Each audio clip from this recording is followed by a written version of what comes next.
Ganyan na pa yung panga niya, di ba? Sabi niya na. Pero ngayon, kaya naman. Okay. Wala naman siyang. Pero ito masakit. Yan. Ito masakit. Yun. Yan yung sakit niyan. So, dahil dito. No? Neck ang problema dito sa cervical spine. Yan. Kaya yun yung parang robot na siya. Kadalasan pag nagkakaroon ng ganitong case, magiging robot na. Ganyan na lang ang kasi yung movement, yung movement niya hindi na normal. Yan. Kaya minsan nahirapan siya huminga. Mga idol. Yan lang. Yun yung lockjaw.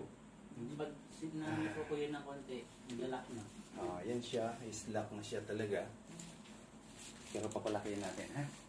Kaya yan. Kakasya nga po dyan.